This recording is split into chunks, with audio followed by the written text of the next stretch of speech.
But Nice. that's great that you bring that up because we're actually about to talk about an album that I did not really care for by an artist that I do really like. So let's talk about Rico Nasty. Yeah. Yeah. Nightmare Vacation. I guess we can start with the fact that there's an Amine feature on here as well. Oh yeah.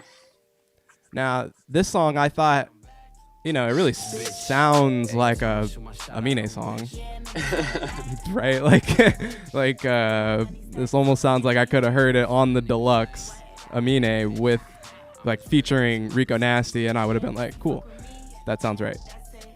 So, this is tough. One thing I do want to bring up about this album too, that I think is notable, is that I think this is her solo. I think this is her major label debut project. Wow. Oh, okay. Yeah, because if you look at her previous projects, they're indie under her own imprint, Sugar Trap, and now there's sort of this partnership with Atlantic Records that came about to release this album, and that makes sense because she goes from not having very many features on a project like Nasty, right? That's just got Kenny Beats, and it's got fucking Black Boy JB on it. And then Anger Management had like the Earth Gang shit and some other things here and there. But on this, we got Don Toliver and Gucci Mane for the lead single. Oh yeah. We got the Amine song. We got the Trippie Redd song. These are big names. And it's just a handful of them, but there are some big names. So Rico Nasty, 16 songs, 40 minutes, 7 features. Real quick, I guess we could talk about the album cover because I thought that was cool. Yeah, me too. That kind of sets me up for like what I think I'm about to hear. But yeah, I would describe this album as loud, freaky, definitely goes a few different places and is kind of a mixed bag of like there's this track and then there will be like the Don't Like Me beat that's definitely radio ready, and then there will be these heavy, aggressive beats, and she does have kind of a different bag of those production wise. But as far as who's making the beats on here, again, mixed bag, but we do have Buddha Bless, Take a Day Trip, the Day Trip Ticket to 10. He was on like the Lil Nas X songs and Yeah. he's been producing for a lot of big names. There's like 2 or 3 of those beats on there. Cash Money AP is another popular one that you hear sometimes, and then 100 Gex shows up on here a few times. I didn't know that. the iPhone single, obviously, but then there's like 1 or 2 more songs that are Gex songs, and there's another song or 2 that are just produced by like Dylan Brady, and so there are like a total of 3 at least on here. There's some Gex around here, but most clearly shows up in the iPhone song. So with all that said, just for you two, did you get a chance to listen to it all the way through? Did you have expectations, and did she make good on them? Man, yeah, I listened to it. The thing about Rico Nasty is like when she was first kind of like gaining momentum, I think we had her on our double XL freshman list. I think we both did. Yeah. The year that she kind of popped off. Because I thought what she was doing at the time, like, was really kind of like new. It kind of was fresh to me because it was like really energetic, which I think is still her biggest like selling point, is just the energy. Mm-hmm. It was really hard. It was clever. I thought like a lot of it was like tasteful and clever. The thing is though, like, especially when it's like somebody who I put on like a double XL list, or like if I put it on a freshman list or something, the next logical step for me is to see them like do something different and also succeed at it. Yeah. And my issue with Rico Nasty, and actually to a larger point, I hate to like lump these two together, but Tierra Whack has kind of been the same way, where I'm not really seeing them do anything different now. Like I feel like they're just kind of like riding that same wave that they came up on, which at least musically, for some people that's at least enough. just in Yeah, like the music released. Yeah, I see what you're saying. Yeah. Yeah, Tierra Whack, I think especially like outside of music is just going bonkers with like fashion, design, all that kind of stuff. She's crazy. Yeah. And Rico Nasty, same kind of thing. I think she has like an aesthetic appeal that some people will always resonate with because it's so different. But and her modeling and makeup game is coming up.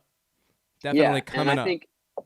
But I think musically, it's just like, I don't know, how many albums can you make, or how many projects can you do, or singles can you drop that follow the similar pattern or the similar and you like last. And I'm kind of saying it's not very long because I just like halfway through this thing, I was like, I feel like I've heard this all before. I don't know. It's like really not doing anything different for me.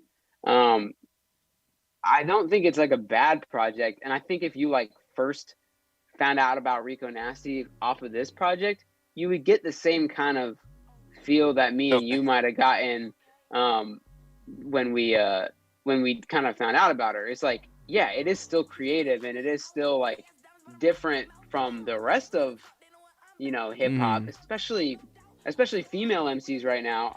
I think it's tough. I always said this. I think we've always said this, that being a female in rap is so much more difficult because every step you take, you're being forced to market yourself in a certain way. Yeah. And you're like, it's really hard to be individual as a female MC. And Rico is doing that. So that is still there. But as far as somebody like me and you and even Jordan, who have probably been listening to her for a while now, I'm just like ready to see her do something different, you know? Like you feel similarly than I because what I was going to come in here and basically say was, having already done Nasty, the 2018 project Nasty, I did not really see the need for an album like this. I thought she did a lot. I thought she did more with considerably less on that project than she did with some of the more aggressive and freaky and loud and honestly crazy shit that comes through here. Because again, with Nasty, I thought it brought this very clear identity about her, and at that time there wasn't quite somebody doing that just yet.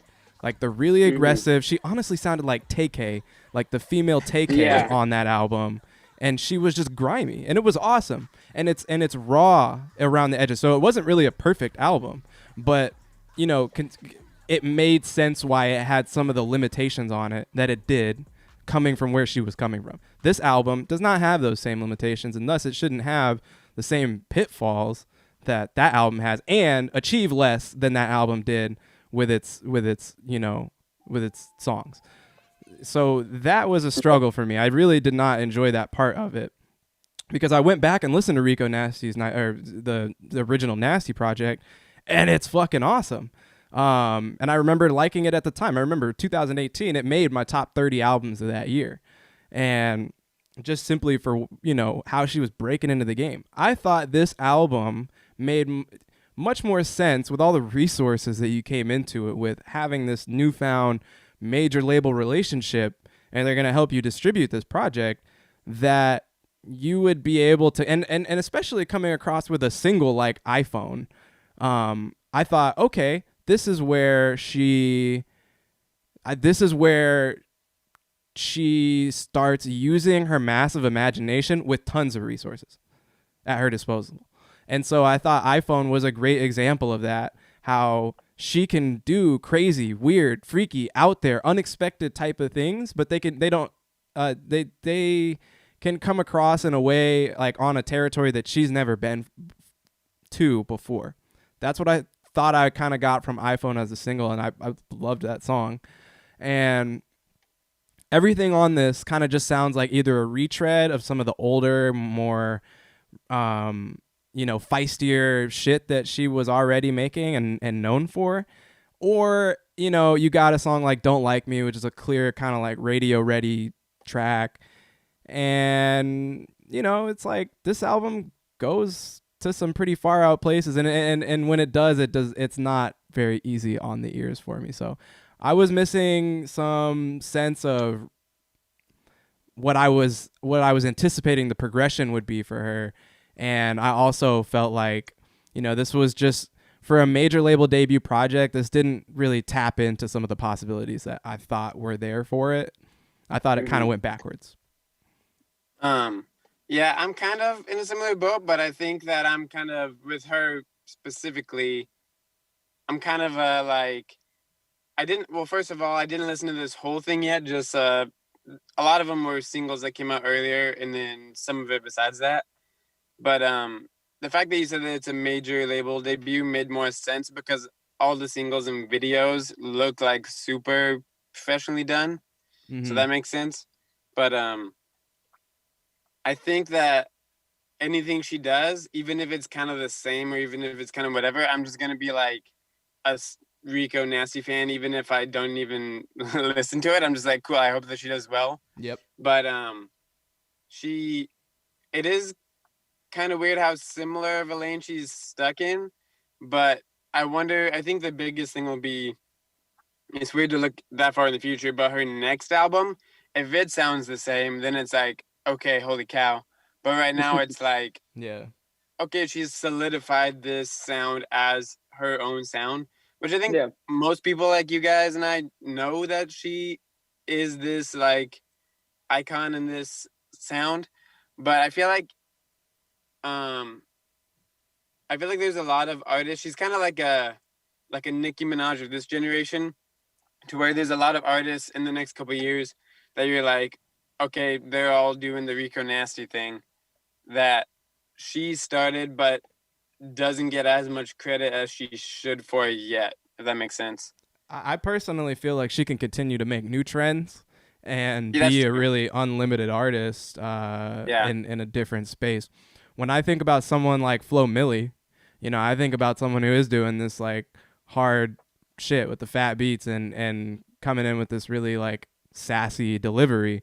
And I thought, yeah, you're kind of playing to something that Rico's like done in the past, but she's got her own thing and she's cool, and that's still kind of a new first coming into the game kind of style for her. And so I was kind of, again, it just like there was a step that I honestly I figured she would take that she didn't. So I'm kind of recalculating my expectations on the project in hopes that I'll like it a little bit more with a more refined set of expectations. But yeah, overall, so I didn't find a ton of songs super inspiring, even if like I was kind of I thought about them differently. So I'll need to see about this more, but it just kind of seemed like the label thought the same thing.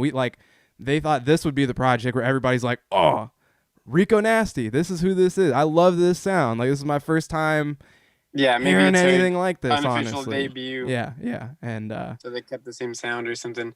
Have either of you guys seen the Rico Nasty like documentary thing that's on YouTube? No.